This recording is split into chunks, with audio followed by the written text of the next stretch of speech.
തായ്ലൻഡിലെ ബാങ്കോക്കിൽ വെച്ച് നടന്ന ഇപ്രാവശ്യത്തെ അതായത് 6ാമത് ബിംസ്റ്റെക് ഉച്ചകോടിയിൽ വെച്ച് നമ്മുടെ നരേന്ദ്രമോദി UPI പേയ്മെൻറ്റ് സംവിധാനം ഈ 7 രാജ്യങ്ങളുടെ കൂട്ടായ്മയിലെ രാജ്യങ്ങൾക്കായി നൽകാനുള്ള സന്നദ്ധത അറിയിച്ചു. ഇതിലെ ഏറ്റവും വലിയ പ്രത്യേകത ഈ ഗ്രൂപ്പിൽ ബംഗ്ലാദേശും നേപ്പാളുമുണ്ട്.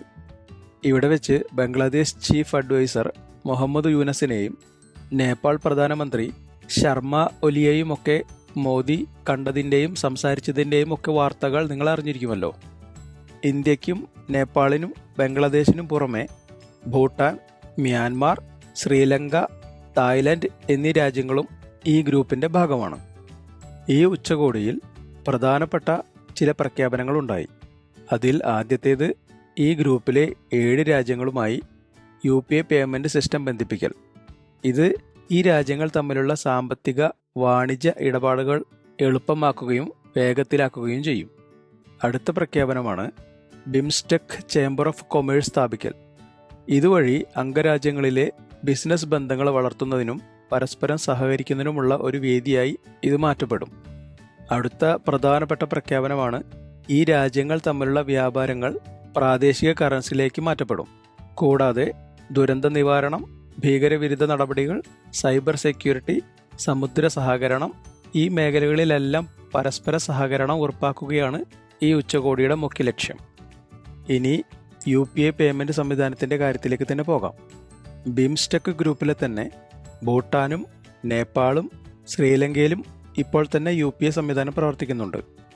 ഈ രാജ്യങ്ങൾക്ക് പുറമെ മൗറീഷ്യസിലും സിംഗപ്പൂരിലും UAEയിലും ഫ്രാൻസിലും UPI പേയ്മെൻറ്റ് സംവിധാനം ലഭ്യമാണ്. ഇനി ബ്രിട്ടനിലാണെങ്കിൽ പൂർണ്ണമായും ഈ സംവിധാനം ലഭ്യമല്ലെങ്കിലും ഇന്ത്യൻ പ്രവാസികൾക്കും ബിസിനസ്സുകാർക്കും ഇപ്പോൾ തന്നെ ഈ സംവിധാനം ഉപയോഗിക്കാൻ സാധിക്കുന്നുണ്ട്. എന്നാൽ അധികം വൈകാതെ തന്നെ ഈ സംവിധാനം പൂർണ്ണമായി ലഭ്യമായി തുടങ്ങും. ഈ രാജ്യങ്ങൾക്ക് പുറമെ Russia, Germany, US, Netherlands, Nepal, Philippines, Vietnam, Malaysia, Bangladesh, Indonesia, Peru, Namibia, Trinidad and Tobago എന്നീ രാജ്യങ്ങളുമായി ചർച്ചകളും നടന്നുവരുന്നു.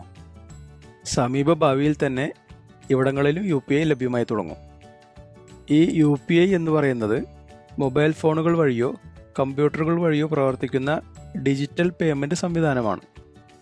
നമ്മുടെ നാട്ടിൽ ഫോൺ പേയും പേടിഎമ്മും ഗൂഗിൾ പേയും ഒക്കെ പ്രവർത്തിക്കുന്നത് UPI പേയ്മെൻറ്റ് സംവിധാനം വഴിയാണ്. ഇന്ത്യയിലെ ഏതാണ്ട് എല്ലാ ബാങ്കുകളും ഈ സംവിധാനം ഉപയോഗിക്കുന്നുണ്ട്.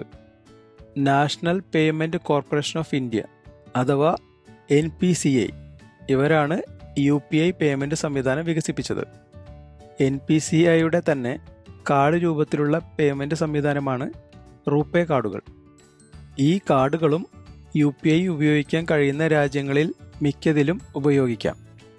നടന്നുവരുന്ന ചർച്ചകൾ വിജയമാകുന്ന മുറയ്ക്ക് കൂടുതൽ രാജ്യങ്ങളിലും ഇത് ഉപയോഗിക്കാം. റൂപേ കാർഡുകളുടെ പ്രവർത്തനം US-ൻ്റെ മാസ്റ്റർ കാർഡിനും വിസ കാർഡിനും തുല്യമാണ്. എന്നാൽ ചിലവ് അതിനേക്കാൾ കുറവും. ഇത്തരം പേയ്മെൻറ്റ് സംവിധാനങ്ങൾ ഏറ്റവും ഗുണം ചെയ്യുക വിനോദസഞ്ചാരികളെയാണ്. ഫോറിൻ കറൻസി കൺവെർട്ട് ചെയ്ത് ഉപയോഗിക്കേണ്ട ബുദ്ധിമുട്ട് ഇതോടെ ഒഴിവാകും.